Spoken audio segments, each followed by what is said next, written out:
Yo, welcome to the Table Talk podcast, where we sit down, pull up a chair, and we get started. This podcast is designed to provide you packed full of information to help you with your training, nutrition, lifestyle, and well-being, where we interview myself through case studies to give you lifetime experience. And then we also interview high-performing individuals or other career-focused people who are looking to make changes in their lifestyle, training, nutrition, and well-being. So let's pull up that chair and let's go. Yo, welcome to Table Talk, where we're going to run you through a training session that we do through our team, which is talking about sort of the 8 fundamentals when it comes to your body, your lifestyle, and well-being. We're looking for optimal holistic health at Vitruvian Health. So when it comes to optimal holistic health, we look at these 8 pillars. So from sleep, are you getting 7 to 9 hours? Ideally, most people will tell you 8 hours, but finding out what is the sweet spot for you. So how much sleep are you getting? What is the quality of your sleep? If you're waking up tired, we're already hitting some red flags. So it's something we definitely want to work on and improve there. So we like to ask a few questions around that, and we'll work on improving the sleep. Now, you might be listening to this right now, guys, and thinking, hey, sleep's not my thing I want to focus on. I really don't care for sleep. Well, sleeping 6 hours, what else can I focus on? Well, these are 8 pillars. And if we work on one, it tends to have an impact of the others. So we're going to run through each pillar for you. So get your pens out, make some notes, and these are some questions that you could be asking yourself. So if you're answering yes or no, give you a little bit of tips. So are you getting 7 to 9 hours of sleep? Do you wake up in the middle of the night? So if you wake up probably between 1 to 4 a.m., it's known as the dawn phenomenon. A lot of diabetics get it. It tends to happen when your blood sugar crashes. So you might be having a carb-rich meal at nighttime, which is helping you fall asleep, but you might be affecting your blood sugars. And so they crash, or blood sugar goes down, and you're waking up to pee to get rid of the excess carbs. Things that you could be doing is increasing your electrolyte profile or adding more salt to those carbohydrates to help retain the water weight. All right, so there's a few things there. Do you sleep in a pitch black room? And for the guys, do you wake up with a heart on? Yes or no? Maybe you don't. Maybe there could be something going on and the body's not recovering. So growth hormone testosterone is raging in the body and you're good to go. So a few things there. Ladies, if you're waking up with a heart on, probably speak to your GP, or unless you're going through transition. Stress and recovery management. So stress is a state of perception. We all have stress. Cortisol spikes in all of us. The thing to understand with stress is how much is too much. So if you feel there's a lot on your mind, and you're just laying, tossing and turning in bed, maybe there's a lot going on, so journaling might help. Do you have aches and pains after your workout and they don't disappear? So there's a thing called delayed onset muscle soreness. So we all get it. It can last up to 7 days. Yep, 7 days.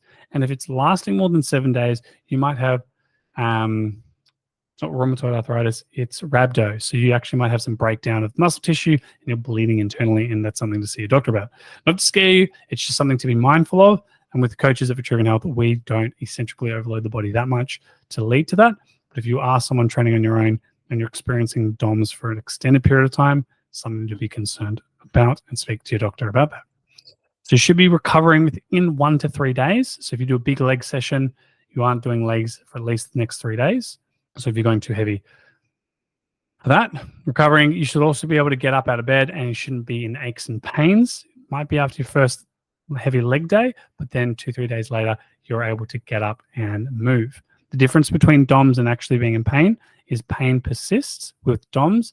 If you're moving, getting on the go, you're sore at the beginning, but then after a while, you start to feel better. Other things to do, which comes into that next pillar, which is training. If you're not recovering properly, you'll probably notice that your progressive overload, the reps and sets that you perform, are diminishing and not progressing. So what this could look like is if you're doing a 10-kilo dumbbell press, next week you should be able to do 1 or 2 more reps or add a little more weight. If you notice that you do the same weight and you do less reps, you might not be recovering as much either. Now, from a coaching perspective, if you are noticing, look at the movement speed. So when it comes to training, if you're pressing the weight up for, say, 3 seconds, down for 3 seconds, it might be slow. Q is, can you press faster? So if you do some fast sets with some lighter weights, and if you still are going quite slow, that tells us that the nervous system's still not recovered, right? So if you're a light sleeper, your CNS is not recovering properly. So you could hear a fly fart in the neighbor's house and it'll wake you. So a question we could ask ourselves is, How do we sleep? I was irritable. I was tossing and turning. They might not be getting enough REM sleep, so they're not getting that nervous system recovery that they're looking for. Deep sleepers tend to get more physical recovery, so that's good for higher rep work, but you still might notice that they're slow in the explosive movements you're looking for. So those are some things to look around with sleep as well. Training should be looking at 3 to up to 5 times a week. On average, you can do 6, but 3 up to 5 times a week, around an hour to 90 minutes for each workout. And you're just looking at training performance. And this is something that you're assessing through body composition. So the question to ask is, do you notice a change in your body comp? If you say, no, I don't notice a change at all, and the goal is body composition, then you're going to be looking obviously in the green area of 3-4 areas that can improve in body comp. All right. Now, if you want to improve body composition, the easiest thing to do is you could look at lifestyle, look to move a little bit more, do a little bit more cardio, managing that stress at work, but also being mindful of the hours that you put in at your work, and also how often are you standing up versus sitting down. If you're sitting down for 8 hours a day, definitely your natural metabolic rate won't be burning as many calories. So crossing over here, you'll see and notice that. So lifestyle is probably the biggest factor for all of us in the training sense. Is what are the hours that we work? What do we do when we get home? Are we always on a phone? How much time do we spend on social media? I've had people that do 80 hours of social media on their phone and they wonder why everything else is getting affected. Questions that we would ask people from a lifestyle perspective is, how do they think? So when it comes to training, what would be 3 words that we use? Are they more positive words? Are they more negative words? You can ask them, like, what does stress mean to you? Are they more negative words? What does sleep mean to you? And you go through a full list of these, and people that have more of a negative connotation have a negative approach to it. One example would be is, I hate deadlifts. Why do you hate deadlifts? I just don't like them. Why do you not like them? I just don't like, I hurt my back doing it. Oh, okay, you hurt your back. Usually if you're in pain, which affects your lifestyle, you want to avoid it. Though pain can occur because muscles could be overactive, not underactive, but overactive, and they're compensating for other areas. So if you learn how to deadlift properly, you probably wouldn't experience pain in your back. So we can see how these kind of work hand in hand, training and lifestyle. So questions here can help us unpack probably maybe where the area is going to have best bang for buck. So if someone hates training and they want to drop weight, well, if we get them training properly, and they enjoy it, then they're going to have a greater impact on their body. Like one lady we work with, Anna, she's gone from not feeling confident training in the gym, shaking, lifting light weights. Now she's lifting weights double. So from 3 kilos to 6 kilos, no longer shaking. So she's doubled the weight she's lifting. She's stronger. She's more confident. She's loving it now. And so this is now having an impact on all the other areas of her life. She's got more energy. She feels better. She's eating better now. She's sleeping better. And so it's finding out what's going to have the biggest impact. Where before it's like, I don't know. I'm not sure. I don't feel confident. So she's now crushing it and seeing all of the benefits in all areas of her life, which is awesome. Next, on more the nutritional side, well-being. So we can talk about calories, macronutrients, gut health, and food quality. These 4 kind of all go hand in hand. So you've got a lot of people that say calories are king, or macronutrients, or food quality. The thing is, at the end of the day, a happy, healthy body is not going to want to be fat. So happy, healthy body. So work on how we feel, and then work on how we fuel ourselves. So example, one thing always reminds me is a gentleman called Jordan Roberts. So if anyone doesn't know him, reach out to him in Sutherland. He's a guy that works on just getting people to drink more water to begin with. And then he works on increasing their food quality, so more protein. So that's macronutrients. He's like, just focus on more protein. 80% of the time, we're going to hit the protein target. You're probably going to start to eat more nourishing foods, so it boosts the quality. But if you have a piece of cake, that's okay. And a lot of people will be like, boo, on the cake side, right? Though you'd be like, oh, cake's, bad quality. Okay, cool. Well, we could have organic ingredients with it. We can have all the bells and whistles. But if we're getting the quality food the majority of the time, it's going to help heal the gut, which for most of us are inflamed because of sugars, saturated, polysaturated fats, and inflammatory things that inflames the gut. And it just means the gut has a harder time breaking it down, absorbing the nutrients to help get all the right calories and nutrients into the body to help with this side, the sleep, the stress management, the training, and the lifestyle. So just working on maybe one macronutrient, making it easier for people to understand, then makes it easier to then educate people and support them on calories, gut health, food quality. We could tell people all about all the gut stuff, and cause them to be scared of eating everything.